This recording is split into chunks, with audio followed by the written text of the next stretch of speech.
इस वीडियो में हम आपको बताएंगे कि आखिर कौन है महेश केवट, जिन्हें बीजेपी ने फर्श से सीधे अर्श पर पहुंचा दिया, और कैसे राहुल गांधी की करीबी मीनाक्षी नटराजन की सीट पर अब भयंकर खतरे के बादल मंडरा रहे हैं।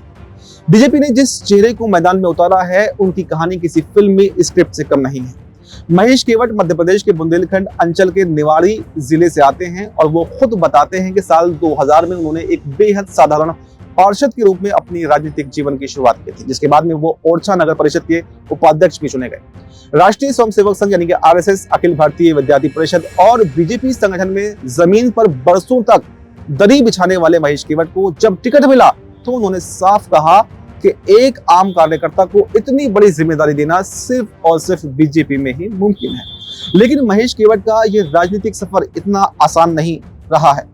एक दौर ऐसा भी आया था जब नगरीय निकाय चुनाव के दौरान उन पर बीजेपी के ही अधिकृत प्रत्याशी के खिलाफ काम करने और अनुशासनहीनता के गंभीर आरोप लगाए गए थे, जिसके बाद में पार्टी ने उन्हें 6 सालों के लिए पार्टी से निष्कासित भी किया था। लेकिन उन्होंने हार नहीं मानी, संगठन के प्रति वफादार रहे और आखिरकार वापसी करते हुए इसी साल 24 अप्रैल को मध्य प्रदेश मछुआ कल्याण और मत्स्य विभाग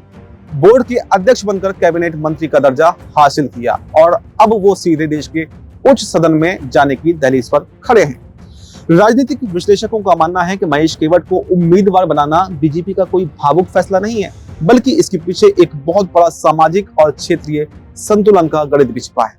महेश केवट अन्य पिछड़ा वर्ग यानी कि ओबीसी के भीतर आने वाले अति पिछड़े केवट समाज का एक बहुत बड़ा और बेहद सक्रिय चेहरा है। बुंदेलखंड और उसके आसपास के इलाकों में केवट, निषाद और मछुआरा समाज की एक बहुत बड़ी आबादी रहती है, जो चुनावों के नतीजों को प्रभावित करने की ताकत रखती है। बीजेपी ने पहले 2 सीटों पर रजनीश अग्रवाल और तरुण चुघ को उतारकर जहां संगठन संतुलन साधा था, तो वहीं तीसरी सीट पर महेश केवट का नाम लाकर उसने अति पिछड़ा कार्ड खेल दिया है।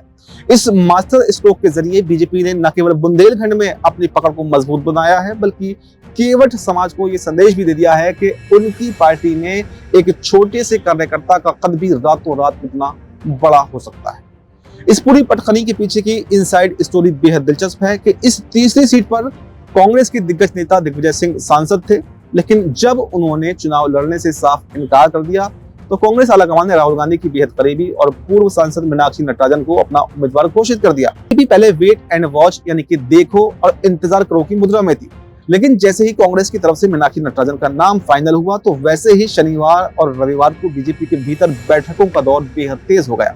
शनिवार की रात से लेकर रविवार की देर रात तक मुख्यमंत्री आवास में मध्य प्रदेश के दिग्गज नेताओं के बीच में 7 नामों के एक पैनल पर गंभीर मंथन हुआ और जैसे ही दिल्ली में केंद्रीय नेतृत्व ने इस पैनल के एक नाम को हरी झंडी मिली, वैसे ही देर रात महेश केवट के नाम का आधिकारिक ऐलान कर दिया गया, जिसने कांग्रेस की रणनीति को पूरी तरह से तहस नहस कर दिया है। तो कुल मिलाकर कहानी अब यह है कि बीजेपी ने महेश केवट को मैदान में उतारकर इस बेजान से दिख रहे राज्यसभा चुनाव को एक बेहद रोमांचक और हाई प्रोफाइल मुकाबले में तब्दील कर दिया है। अब यह देखना दिलचस्प होगा कि कांग्रेस के रणनीतिकार अपने कुनबे को बिखरने और क्रॉस वोटिंग से बचाने के लिए क्या चक्रव्यूह रचते हैं। तो मध्य प्रदेश के इस बड़े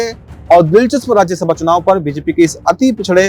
केवट कार्ड पर और क्या कांग्रेस अपनी इकलौती सीट भी बचा पाएगी या नहीं, इस पर आपकी क्या राय है? आपकी जो भी राय हो हमें कमेंट बॉक्स में जरूर बताएं और फिलहाल हमें दीजिए इजाजत। नमस्कार।